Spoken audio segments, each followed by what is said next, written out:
টানা ৪০ দিনের রক্তক্ষয়ী সংঘাতের পর অবশেষে কার্যকর হয়েছিল যুদ্ধবিরতি, কিন্তু সেই স্বস্তির রেশ কাটতে না কাটতেই নতুন করে উত্তপ্ত হয়ে উঠেছে মধ্যপ্রাচ্য। বুধবার সকালে ইরানের লাভান তেল শোধনাগারে ভয়াবহ হামলার ঘটনা ঘটেছে। তেহরানের অভিযোগ, যুক্তরাষ্ট্র ও ইসরায়েল এই নগ্ন হামলার মাধ্যমে যুদ্ধবিরতি লঙ্ঘন করেছে। তবে হামলার প্রতিশোধ নিতে শত্রুর ঘাঁটি লক্ষ্য করে একের পর এক ড্রোন ও ক্ষেপণাস্ত্র হামলা চালিয়েছে ইরানও।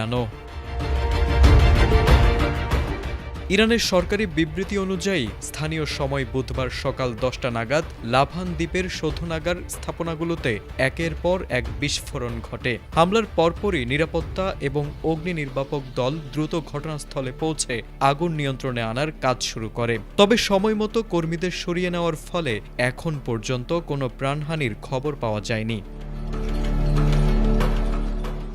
লাভান দ্বীপে হামলার প্রতিবাদে ১ ঘণ্টার মধ্যেই কঠোর জবাব দিয়েছে ইরান। দেশটির রাষ্ট্রীয় সংবাদ মাধ্যম IRIBর খবর অনুযায়ী সংযুক্ত আরব আমিরাত ও কুয়েতের বিভিন্ন লক্ষ্যবস্তুতে একযোগে পাল্টা ক্ষেপণাস্ত্র ও ড্রোন হামলা চালিয়েছে তেহরান। যদিও এই পাল্টা হামলায় নির্দিষ্ট ক্ষয়ক্ষতি বা লক্ষ্যবস্তুর বিস্তারিত বিবরণ এখনও পাওয়া যায়নি। তবে এই পাল্টাপাল্টি আক্রমণ মধ্যপ্রাচ্যের আঞ্চলিক উত্তেজনাকে এক নতুন ও বিপজ্জনক মাত্রায় নিয়ে গেছে।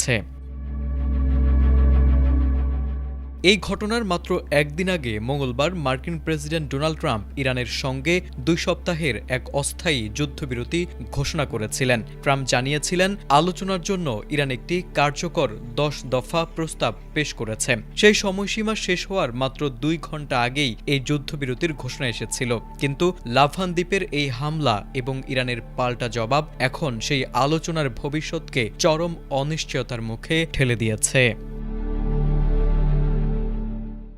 তারেক আজিজ, ATN বাংলা।